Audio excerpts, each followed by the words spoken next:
तो कि ये व्लॉग शुरू करने से पहले हम अपने सोल्जर्स को जो हमारे देश के लिए बलिदान दिया, उन्होंने सर्वप्रति बलिदान दे के उन्होंने हमारे देश की सीमाओं को सुरक्षित किया, हम उनको ट्रिब्यूट देते हैं। इस व्लॉग के स्टार्टिंग में हम यहाँ पे हमने विज़िट किया। मैं चाहता हूँ यहाँ पे हर एक इंडियन पहुँचे, अगर वो ले आ रहा है तो यहाँ ज़रूर आइए, आपको गूज़बम्स फील होंगे। यहाँ आप देखोगे इतने सारे हमारे शहीद भाई बहन, हमारे सोल्जर्स हुए हमारे देश के लिए, और पता नहीं क्या क्या चलता है पॉलिटिक्स के अंदर।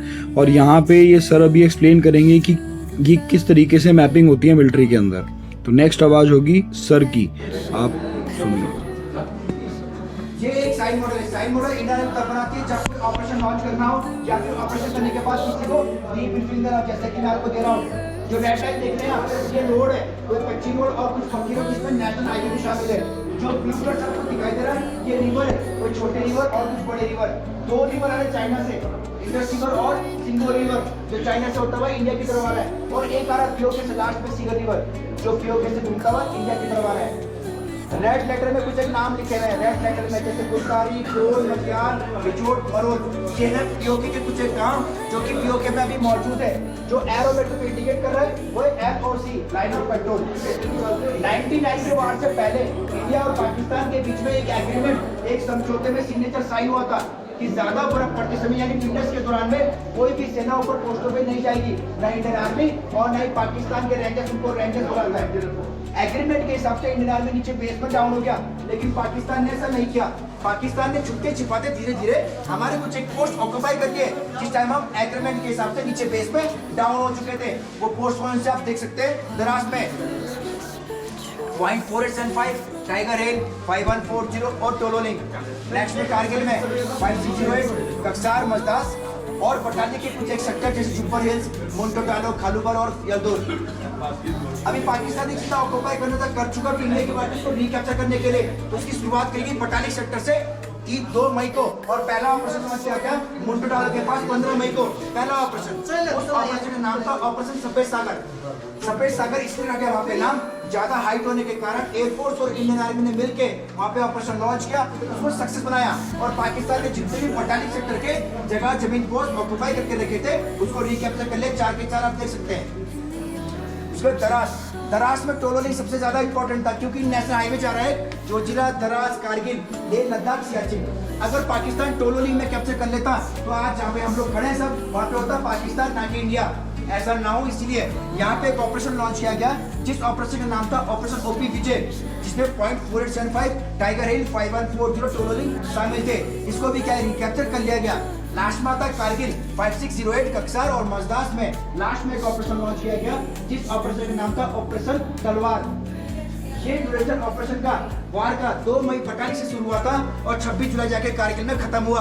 पाकिस्तान ने जितने भी जगह जमीन पोस्ट ऑक्यूपाई करके रखे हुए थे उसको रिकैप्चर करने के लिए कम से कम इंडियन आर्मी को 3 महीने का टाइम लगा, लेकिन उस 3 महीने के दौरान में सारा का सारा रिकैप्चर कर लिया गया। पाकिस्तान यहाँ से एक टुकड़ा भी अपने साथ नहीं ले गया, इसलिए इंडियन आर्मी 26 जुलाई को विजय दिवस मनाती है। Thank you.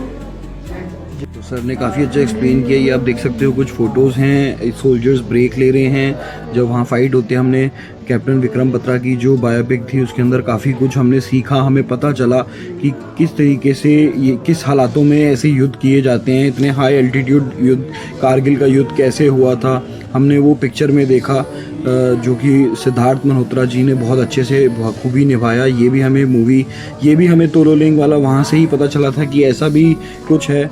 और ये प्रिपरेशन हो रही थी जब उन्होंने काफ़ी अटैक किया था, तो हमने वहाँ पे हैवी एम्यूनिशन के साथ फायरिंग करके अपना कैप्चर किया था। 3 महीने सर ने हमें बताया कि ये युद्ध चला था। हमने सारे अपने कैप्चर्स कर लिए थे, जितने भी हमारे पॉइंट्स थे, काफ़ी सारे पॉइंट थे, छोटे छोटे पॉइंट। इंडिया से सारी जगह से टीम्स आ रखी थी वहाँ पे, हमें ये अपना रिकैप्चर करने में उन्होंने मदद किया। और हमने उनको एक तिनका भी नहीं लेके जाने दिया हमारे लैंड का। तो ये बहुत बड़ी उनकी डिफीट थी और हमारी बहुत बड़ी जीत थी। और ये आप देख सकते हो बाहर वो मेमोरियल के बाहर कुछ इस तरीके से इन्होंने शो केस किया हुआ है, बहुत ही अच्छा लगता है और मज़ा तो आता ही है।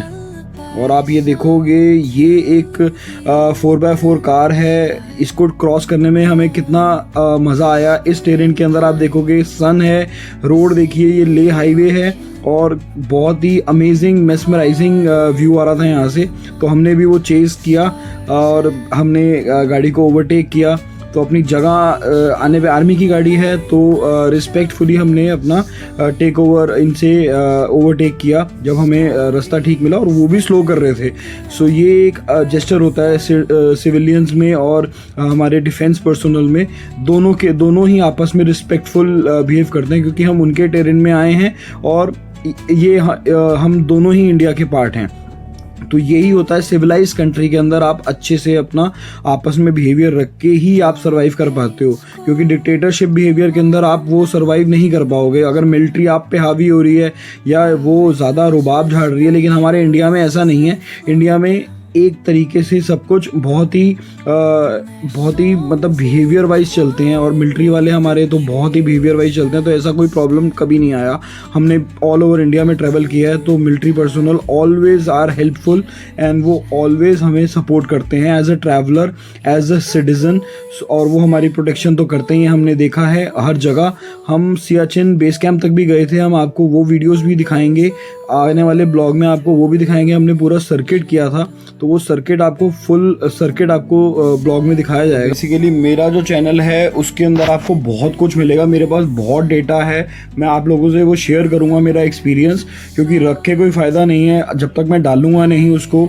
तो एक डिजिटल आपको व्यू पॉइंट मिले कि वहाँ क्या है कैसा है। मेरा मोटो चैनल का सिर्फ इतना है कि मैं अपना एक्सपीरियंस आप लोगों से शेयर करूँ, सिंपल। और बाकी व्यूज़ बढ़ते हैं तो अच्छी बात है, कुछ अगर आता है तो अच्छी बात है, नहीं आता है तो this is only for my self, कि मैं अपना एक्सपीरियंस लोगों से शेयर कर पाऊँ। जितनी भी लाइफ है अपना जो इन्जॉय किया है मैं आप लोगों को बताऊँ। अगर आप लोग वहाँ जा रहे हो तो वो कुछ हेल्प किसी को मिल पाए, क्योंकि मैं भी ये सब देख के ही मैं वहाँ जाके मैंने ये खुद प्लान किया था, देख के वीडियोस, और मेरे को कॉन्फिडेंस आया था और मेरे को कुछ चीज़ें पता चली थी कि कहाँ रहना है, क्या करना है, कैसे करना है। तो इसलिए मैं भी ये कोशिश कर रहा था कि कोई जो न्यू बिगनर है मैं थोड़ा ईजी वे में समझा देता हूँ, तो अपना ये ब्लॉग में लाइव करके लोगों को बता पाऊँ कि यहाँ आप किस तरीके से सर्वाइव कर पाएंगे, क्योंकि ये एक पूरा सर्वाइवल ही वो है, आपको किस तरीके से यहाँ सर्वाइव करना है। क्योंकि यहाँ पे आपको बेसिक इम्यूनिटीज़ भी मिलेंगी और हाई स्टैंडर्ड वाले भी मिलेंगे, तो आपको उस हिसाब से ही अपना ये सारा आपको यहाँ पे बजट अपना प्लान करना है। तो आप देख सकते हैं कि कितना अच्छा टेरेन है। यहाँ से अगर आप देखेंगे नीचे तो काफ़ी डीप है। ये वाला जो रास्ता है, अब हमारा जो ये रास्ता स्टार्ट कर रहे हैं हम, ये लद्दाख है। ले हम पहुँच चुके थे लास्ट ब्लॉग में, अब ये लद्दाख टेरेन का आपको ये मैं सारा इसमें वो दिखा रहा हूँ। ये देखिए आप कितने रॉकी माउंटेन्स हैं यहाँ पे, और हमने सोचा चलो थोड़ा सा बाइक की फ़ोटोज़ और वो सब लेते हैं। ये अब खारदुंगला के लिए यहाँ से रास्ता ये जा रहा है। अब यहाँ पे आपको अपनी अगर बाइक लेके आ रहे हैं तो आपके पेरेंट्स के नाम या आपके नाम बाइक होनी चाहिए, अदरवाइज़ आपको ये आगे नहीं जाने देंगे। अगर जैसे आपका शर्मा है और शर्मा के नाम पे वो बाइक नहीं है, किसी और के उस पे है, तो यहाँ पे ये रोक देंगे। अदरवाइज़ ये बोलेंगे कि हमारे ले की बाइक आप आगे लेके जाएंगे। तो ये कुछ इनका रूल है। अपने जितना भी ट्रांसपोर्टेशन वाले बंदे हैं उनको सपोर्ट करने का एक इनिशिएटिव है, अच्छा इनिशिएटिव है, ठीक है, बट इस पर कुछ नहीं कह सकते। पॉजिटिव भी है, उसके नेगेटिव भी हैं। क्योंकि पॉजिटिव ये है कि उनको अपना रेंटल जो बिज़नेस है वो लोगों का बढ़े, और नेगेटिव ये है कि जो बंदा प्लान करके आ रहा है उसके लिए वो कहाँ से जुगाड़ करके बाइक लेके आया, प्लस उसको यहाँ आके मना कर दिया जाता है, तो उसके लिए एक एक्स्ट्रा बर्डन हो जाता है। जो अपने फ्रेंड से वो ले आया है फ्री में या कुछ मिनिमम बार्टर सिस्टम के अंदर कि मैं तेरे को पार्टी दे दूंगा, दिस एंड दैट, बट यहाँ आके उसको वही चीज़ 10,000 20,000 रुपये तक पे करने पड़ जाते हैं ये पूरे ट्रिप के लिए, और कुछ अगर ख़राब हो जाए तो वो अलग से। सो ये एक अनडिबेटेबल टॉपिक है, इसमें क्या ही करें क्योंकि वो लोकल हैं। और ये देखिए जी जीप ने कितना फास्ट हमें यहाँ से एक फ्लाई पास दिया, बट इतनी तेज़ नहीं चलानी चाहिए, ओवर एक्साइटमेंट नहीं होना चाहिए। सो हमने तो उसको जगह दे दी, उसने हॉर्न दिया हमें, हमने बोला भैया आप जाइए पहले, हम आते हैं पीछे पीछे। सो वो देखिए कहाँ ले गया वो। सो वो ये है कि हम अपने पेस में चलाते हैं, हमें किसी से कंपटीशन नहीं करना है। नीचे आप देख रहे हैं ग्रीनरी जितना है वो सब ले है, और ये ऊपर हम जा रहे हैं लद्दाख। तो लद्दाख का टेरेन बहुत हार्ड है, ले का भी हार्ड है बट लद्दाख का ज़्यादा हार्ड है। सो ये आप देखिए बहुत मज़ा आता है, सीनिक ब्यूटी इन्जॉय करिए, मतलब कि मेस्मराइजिंग है। तो मैंने क्या किया कि मैंने ये सब एज इट इज़ डाला है कि आप लोग भी फील करें। अगर आप लोग यहाँ नहीं आ पा रहे हैं तो please feel this rush. Opens a world through an ancient door. The silence alive, yet brimming with sound. In the arms of solitude, I am found. Oh, whispering pines, sing me your tune. Call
तो इस blog में मैंने ज़्यादा cover नहीं कर पाया क्योंकि time ज़्यादा हो गया था। तो thanks for watching. Next video में मैं और इसका पार्ट लेके आऊँगा जिसमें खरदुंगला दिखाएंगे। थैंक